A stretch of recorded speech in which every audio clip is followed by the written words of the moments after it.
Hi guys, it's Valerie with 5P Designs, and today I have 4 fall projects for you. That was actually really hard to say. The first is this thrifted find. It's cute, but it's not really my style and doesn't fit in with my decor, so that means time for a little update. So here's the video of it. You can see my hand in the mirror in there. It was $4.99, actually kind of higher than I'm used to paying, but it wasn't half off day, but oh well. Still not a bad price. So, like I said, not really my style, not terrible, but that's okay. We're gonna fix it up. And the first thing I decided to do was remove the mirror. I thought it would be a lot harder than it was, but it was actually pretty easy. There was a little bit of glue and some nails, and I was able to easily pry that up and then pop the mirror off. And then I just had a few nails to remove. Not too bad.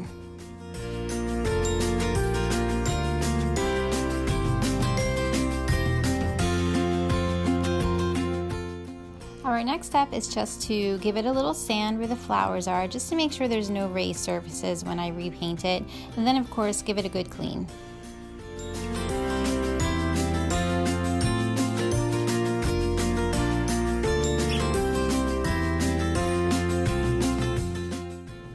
And now we get to do the fun stuff, which is painting. I will be using Little Black Dress by DIY Paint, one of my favorite brands, as you know if you've watched any of my videos before.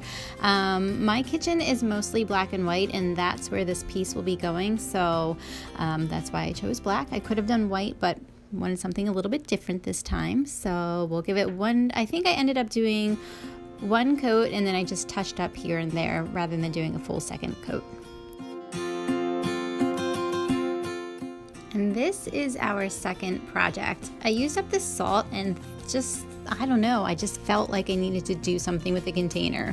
So I decided to give it a faux hammered metal look. So what I did is covered it with hot glue for texture, and then I used Mod Podge and tissue paper to create even more texture and to cover up some of the words. It really doesn't really cover it well. The paint will do that, so that's not a big deal. You could use thicker paper if you wanted.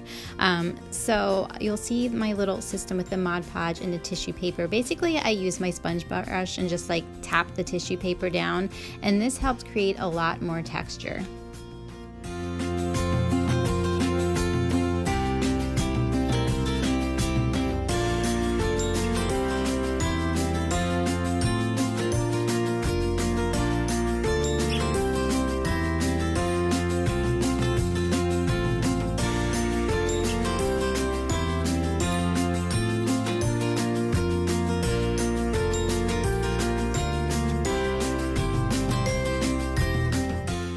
Next up is painting, and I am using this little sample of Fusion Mineral paint. I don't remember the exact color, but it's kind of a gold color. I thought it'd be perfect for fall. So I'm just gonna give this one coat, and then I let it dry overnight just because I ran out of time, and then gave it a second coat in the morning.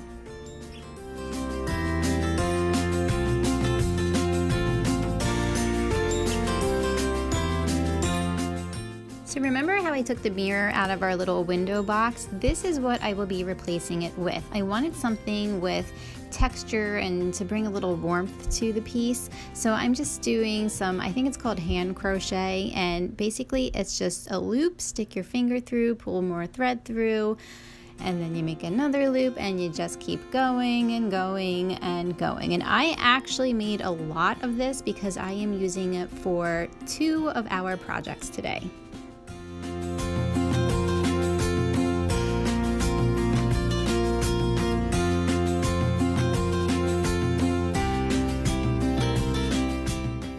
Those of you who know how to crochet may be wondering, why didn't she just crochet a block of yarn and glue that onto the piece?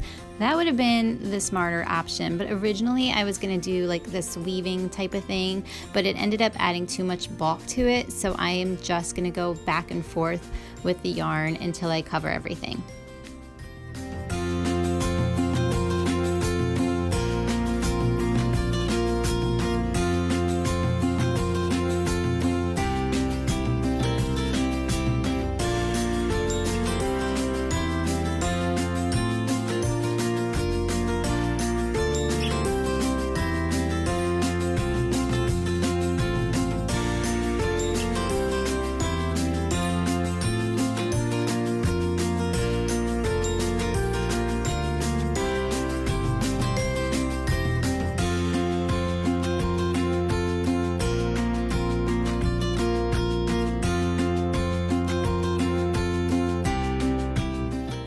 I should mention that I did wax and polish this piece as well. For project number 3, I ordered these 30mm wood beads off of Amazon. I will link them below in the description box, and I really like how they package them. I don't know why, I just thought it looked really neat, so I showed you how they looked in the packaging. Now what I'm doing is just threading the beads onto yarn. You don't really need a tutorial in that, I hope. I did tape off the yarn just to make it easier to thread the beads on, but other than that, it's just your standard beading process. I think you know how to do it.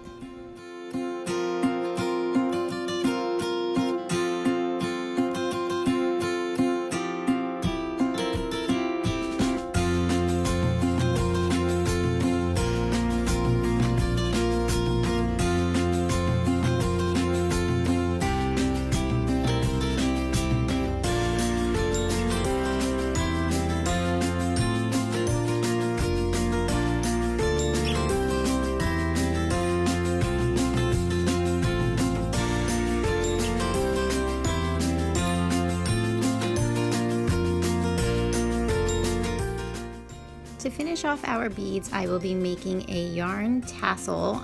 These are pretty easy to make if you've never made one. Here I'm just measuring out how much yarn I need, and then I just grabbed a pumpkin because it was sitting next to me because I needed it to be a bit wider, and that was just in my reach. So that's why I'm using this Dollar Tree pumpkin, not for any, reason other than that. So just winding it around, and then I will remove that from the pumpkin and secure it with a piece of thread to make the head of the tassel. Now you'll see that I stick a pencil through it, and that's to keep everything organized and tidy, because when I go to comb out the tassels, I don't want any of the yarn to pull down through the head. So the pencil helps prevent that from happening. It's kind of optional, you don't have to do it. I just found it to be easier.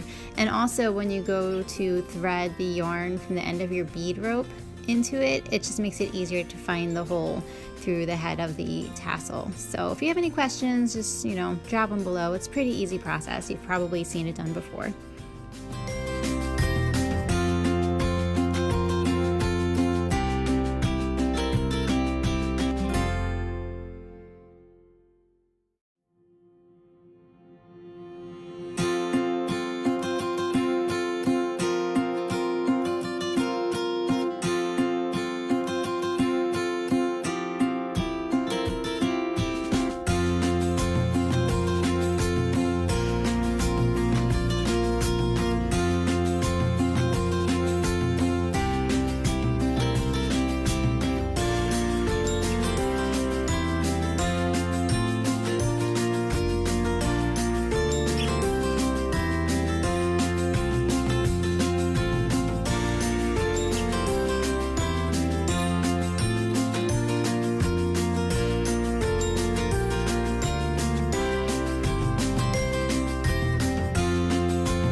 For our final project of the day, I grabbed this charger from Dollar Tree, and I'll be using the rest of the crocheted strand from previously and some hot glue. And I'm just going to glue this around the outside of the charger, and just going to do that just leaving the center free because I'm going to put something else there, and just gluing around and around and around and around and then around some more.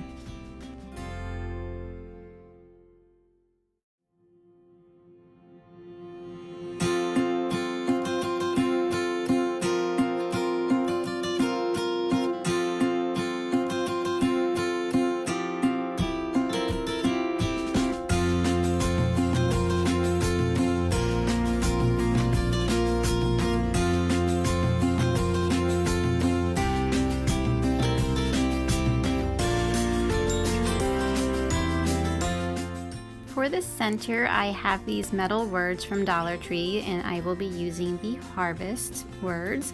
And I didn't like the silver with the gold, so I'm going to paint those with white chalk paint. And I ended up doing one coat originally, and once I had it all put together, I went back in with a Q-tip and put a second coat on because it just didn't look very good, but I didn't show that part. So here I'm using a makeup sponge to apply, which was pretty easy and worked very well. Just I wish I had done a second coat, like I said, but that's okay because I fixed it in the end.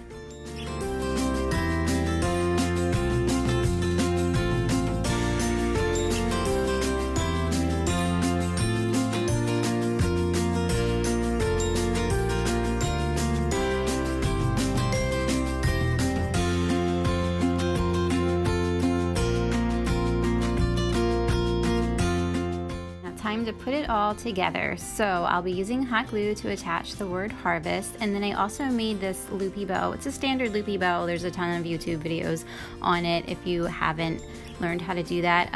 Olivia's Romantic Home has a really good tutorial on it, so you can check her out if you want to know how to do that. So I used some burlap ribbon and some plaid ribbon that I had left over from last year, and then this little cotton ball thing that was from a Dollar Tree stem that I got. So I stuck that in there, glued it all on, and I thought I was going to be done at this point, but you'll see in the end I added some things on the side because I thought it just needed a little bit something more, but I didn't show that part. I just kind of added that in at the end, but you'll see.